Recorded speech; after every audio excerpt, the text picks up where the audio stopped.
This week we just got a lot of maintenance things done. We got the shed more organized. We found out that we had a lot of food rations that we forgot about, and we have a squirrel problem.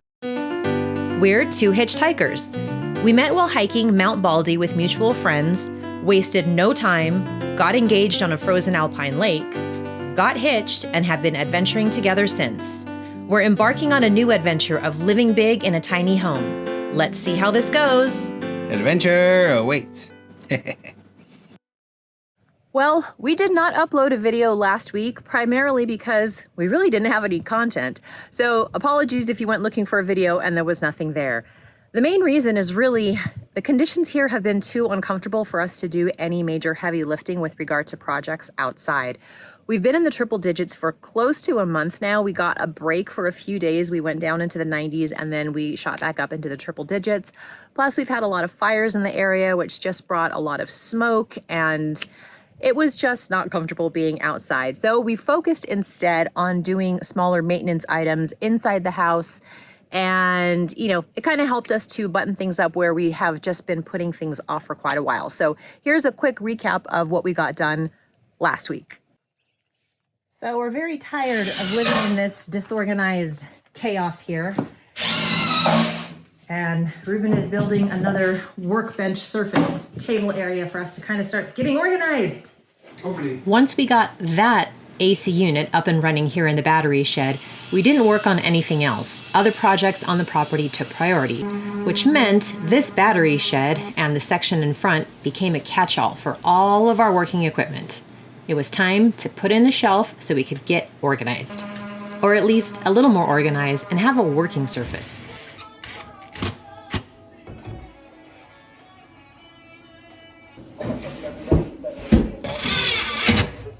I'm not sure if you can see or not, but Ruben is underneath the house right now, and we've taken off some of the underlayment. That way he can get to one of the gas lines, or actually the gas line.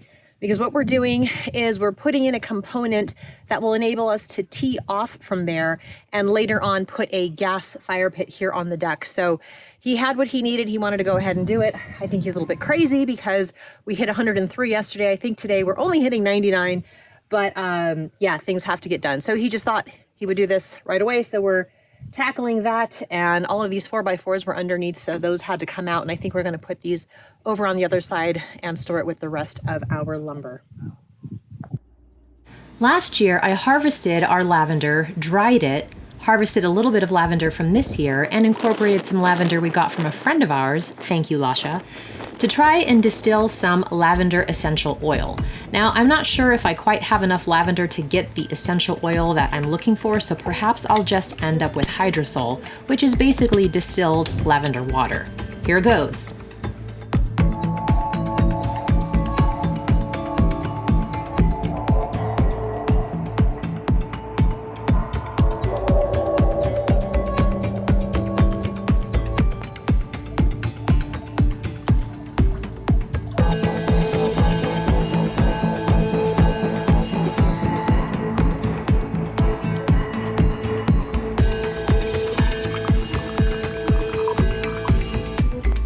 Well, as expected, I didn't get the essential oil that I had hoped for, but I did get plenty of hydrosol. So, aside from drinking beautifully distilled lavender water, I've got a project just for this. It's so awesome to have running water, proper ventilation, air conditioning, and work services, because now I can pull out all of my nerdy equipment and start making the things that I have not made in a couple of years. This time, we're making some soap. So instead of using just plain old distilled water, I have wonderful lavender distilled water, aka the hydrosol I just distilled.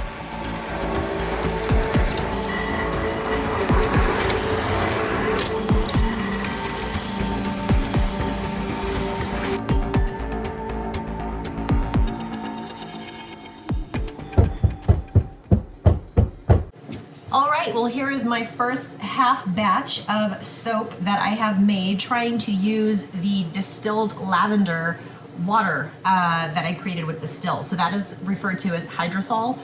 If I had more lavender, I could extract the actual essential oils, which would be on the top, and I could separate those two, but I didn't use a ton. I really wanted to see if the hydrosol itself would impart any fragrance into this homemade batch of soap, or half batch. So now that this is finished, I need to cover it up. So what happens is, as it is going through this chemical change that is going on right now, it's going to heat up very high, and which is completely fine. Oh, we need to make sure that when it cools down slowly.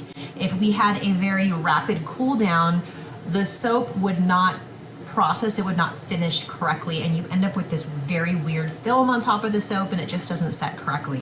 I do use essential oils on occasion, but I find that it's sort of pointless. But I just wanted to see, since it's been so hot outside, okay, let's see if we can get this still out and put it to use again and get it to possibly impart some fine aromas in the soap. So we'll see. Well, here we have it. We have 2, 4, 6 not so evenly cut bars of soap, but this is tallow soap primarily. I used some plant-based oils, olive, coconut, and castor oil, but I like the tallow soap myself. And this we'll be able to use this for basically anything. We mainly use it just for bar soap, but it can be used for dish soap and shampoo. Ruben likes to use it as shampoo sometimes. But yeah, it is finished, so it is still curing. The curing process helps it to get hardened, and it also will help it sud up better towards the end of the curing process. And also, it is actually still considered to be caustic. So you use 3 different elements to make the basic soap. It's fat, it's sodium hydroxide, which is also known as lye, and then water. So it's a chemical process that is occurring right now called saponification. And when you're using the cold soap process method to make the soap, it needs a curing time of about 4 to 6 weeks. You could technically use it at around 2 weeks, but it might still be curing, and that sodium hydroxide might still be a little caustic, so it would be a little prickly on the skin. So we won't take those chances. But obviously this was not a how-to video. This is just sort of a recap of what's been going on over the last week. If you are interested in a soap making video, just the basic tallow method, I know there are many ways to make soap and there are many resources online, but if you want me to do a how-to video, I'd be more than happy to do it. It's just, yeah, just letting you know what's been going on this week. And also, I guess I should let you know, it doesn't smell too strongly of that lavender. That hydrosol, it's often used in cosmetics. This is a byproduct of making essential oils. So this lavender hydrosol, I used it in part in the water portion of making the soap, and it's only so-so, which is just as well, because I'm not huge on fragrances in my soaps and lotions. But anyway, yeah, it was kind of fun to do. I don't know that I'll be doing it again just for the hydrosol itself, only for the purpose of making soap, but it was a fun process nonetheless.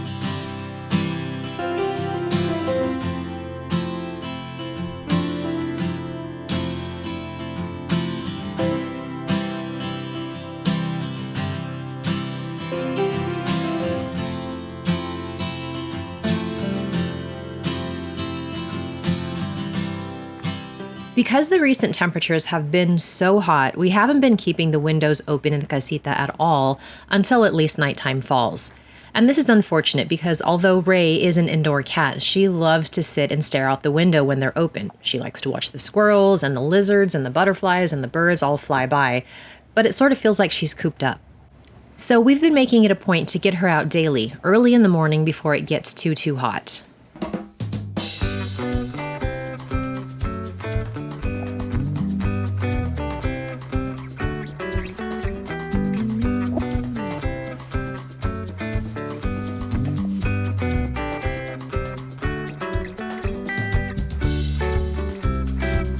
She likes to explore all of the lush green grass, the rocky outcroppings, and even the dry grass.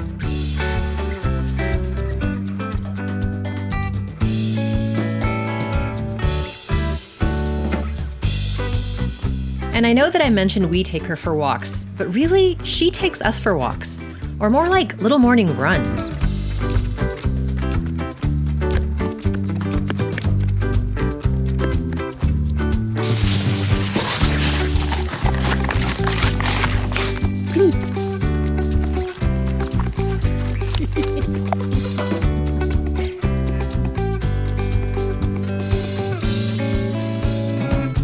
She seems to have either heard or picked up the scent of our neighbor's cows, and I don't think she's quite figured out if they're a threat or not, so she's kind of in stealth mode right now. And after her morning frolicking, she lets us know when she's ready to go in.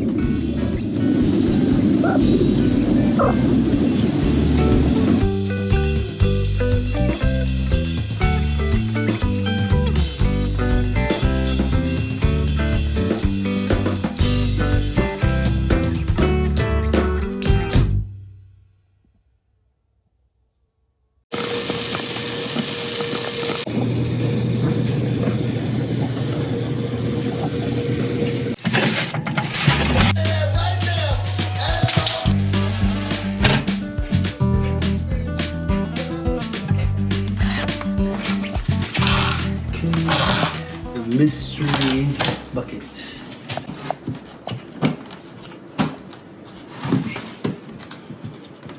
I am so sure we labeled all of this. Well, it looks Apparently. like it has tape, so it was taped on, but it didn't make the Probably trip. just. Ah! Okay, dry food. One pot pasta. This is like camping food. Yeah. Coffee? I've got whole bean coffee in here. This is like hitting the lotto. Good. This is in case of emergency break glass kind of bucket right here. I don't know. Seriously. Potatoes, one pot pasta, and coffee. What more do you need? Exactly. Mystery number 2. I know. But now we have an idea of where our minds were. Beans and flour. And flour. Yep, we have oxygen absorbers in there. Smells funky though. We would just need to get more oxygen absorbers. This is just for our, like, for sure knowing that this is. Then it's completely sealed. Yeah, completely. But we still would be able to store food in there we would if we still be wanted able to to. store food in there. What's in bucket number 15? Just kidding. This is bucket number 3. Yeah.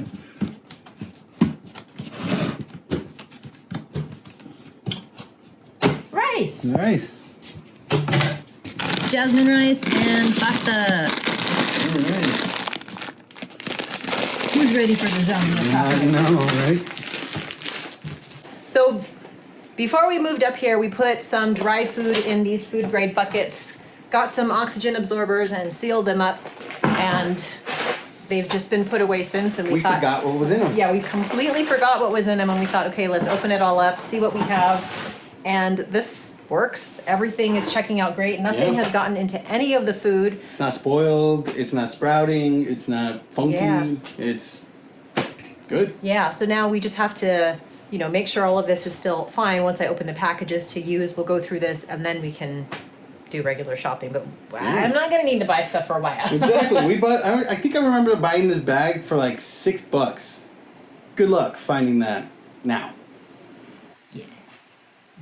Not in these last 4 years. No. Just saying.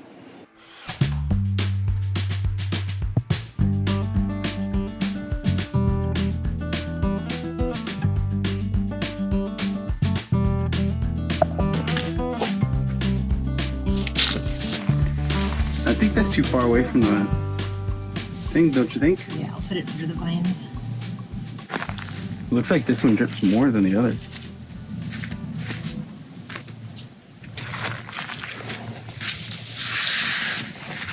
I think these pumpkins are gonna need a lot more water than the others. It all needs a lot of water, but yeah, pumpkins are water intensive.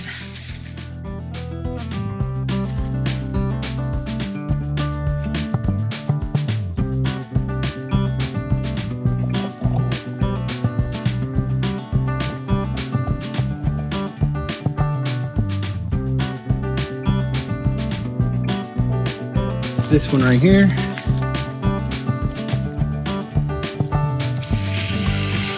Boom. Got instant water just coming out of that. It's gonna run around here. And then we're going to connect into this water bed. And then that is gonna tee off into as many runs as you want to do.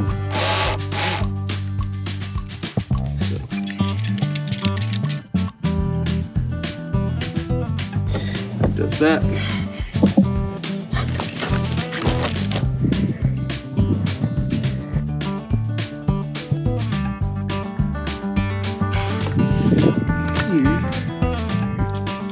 We're gonna bury it this deep. I have no idea how deep that is, but that's how far we're going.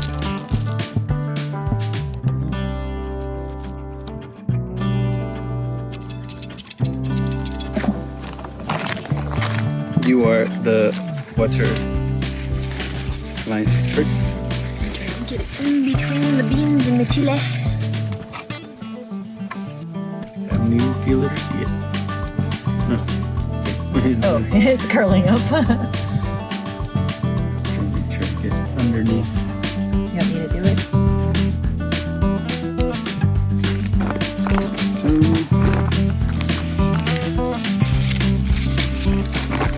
Through the basil tunnel. Pull a little bit more. That's perfect.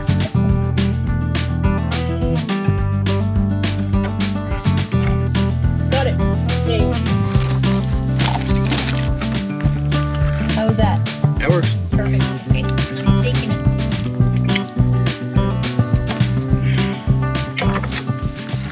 I'll let you stab yourself. Well, look at my finger though. I know, this is like, it's so weird. Like gardening is usually like oh, ladies do the gardening, and it's like you need freaking muscles or tools. Yeah, I guess tools are where it's at. Mm. Or you just hire people. Yeah, this is true. That's how all the lady gardeners on YouTube probably do it. Mm-hmm. I got a man. What they gotta do with me? I got a man. You remember that song? I do. I ain't trying to hear that, see. We're testing it? Yeah, why not? Okay. But what's going to happen with that line? Nothing? Nothing. Okay. It's flowing. And should be easier because we don't have a jungle. This was the lettuce bed. Mm-hmm. Look, this is a volunteer tomato. Because I planted seedlings, so this, I think this is from the compost. Yeah.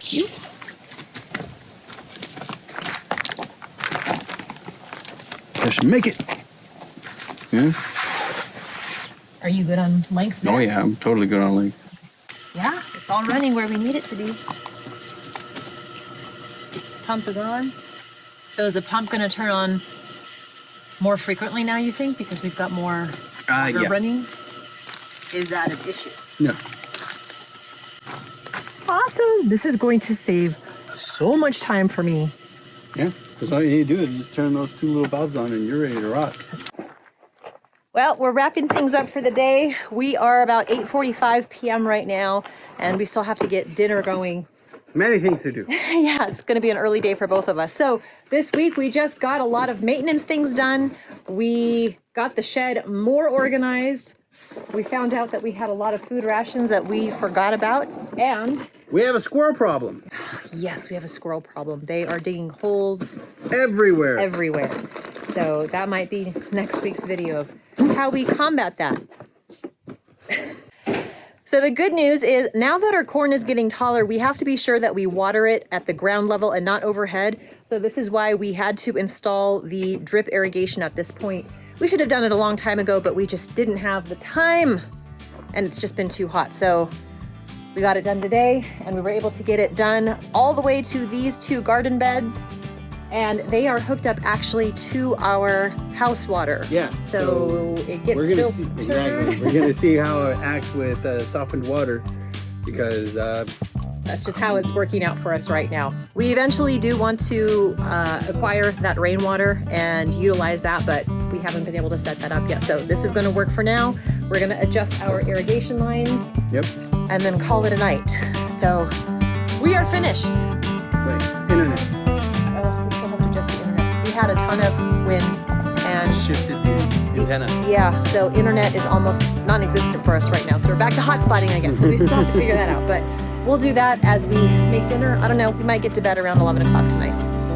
I only have to get up at 4:30. What about you? I go in at 6, so Oh, you get to sleep. I get to sleep in. All right, everybody. Thanks for watching. Say goodbye. Yes. Have a good night. Have a good week. See you next Monday. Love you.